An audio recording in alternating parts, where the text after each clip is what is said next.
As the world transitions away from fossil fuels to cleaner sources of energy, justice for Indigenous peoples in this process needs to be emphasized, not less since a just transition is a requirement in the Paris Agreement. To ensure justice, ethnic minority groups and Indigenous peoples need to be involved in the decision-making and benefit sharing, with the implications of the transition on them acknowledged and addressed. That is easier said than done. But researchers at SEI continue their efforts to engage Indigenous and ethnic minority groups in a respectful, nuanced, and inclusive way.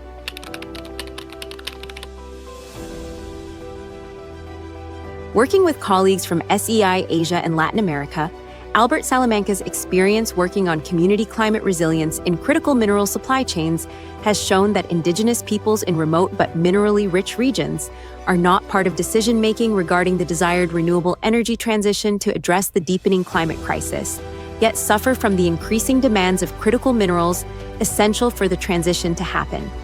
An important concern for them are the impacts of ongoing mining and the sharing of the benefits derived from the extraction of mineral resources in their lands. In Salar de Atacama, where mining for lithium is ongoing, Indigenous peoples consider climate change a future issue and one that can only be discussed after the environmental and social impacts of lithium mining are addressed and their basic development needs are fulfilled.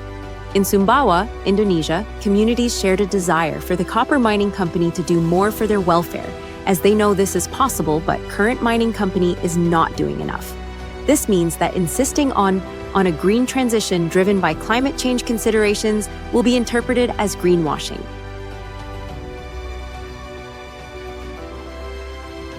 CI York Research Associate Bobby Farnan's research in Myanmar is an example of how crucial this connection was for the Indigenous Karen people in establishing the Salween Peace Park as an Indigenous Community Conserved Area, ICCA, a protected area registered with the UN Environment Program and the International Union for Conservation of Nature. The Salween River Basin in southeast Myanmar is a biodiverse heritage area vital to the Karen's livelihoods. Decades of rapacious resource extraction, forced displacement, and war risked its biodiversity and the Karen community's self-determination. The status of ICCA has allowed the Karen people to retain and protect their territories, including their biodiverse heritage from dispossession. The park is now an Indigenous-run wildlife sanctuary and community forest. Instrumental in its establishment was the framing of the traditional Karen practice of Ka, their governance system for a shared territory, as a traditional knowledge practice and relationship to land, protected under the UN Declaration on the Rights of Indigenous Peoples, the primary international legal instrument in this area.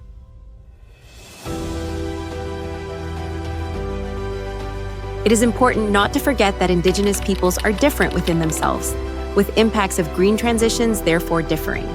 For instance, impacts may differ due to the exposure to the transition, such as whether someone lives close or far from the infrastructure, or whether livelihoods are directly affected or not, or due to different social variables that characterize different subgroups, such as gender, sex, age, or social class.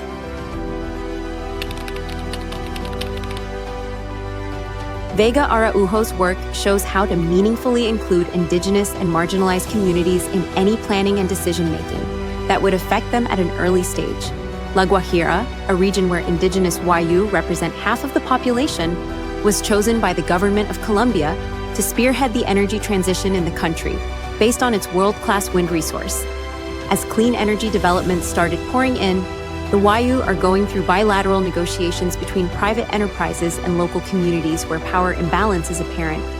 The local Indigenous communities often do not speak Spanish, while companies bring their own experts, and the negotiations lack any kind of mediation or arbitrage. In this case, identifying and strengthening the role of intermediaries in the public sector has the potential to balance power dynamics for fair and just negotiations.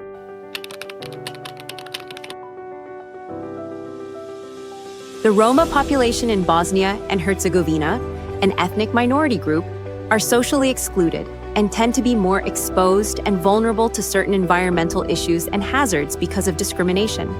They tend to live in informal settlements in areas that are environmentally degraded, polluted, or prone to floods and landslides.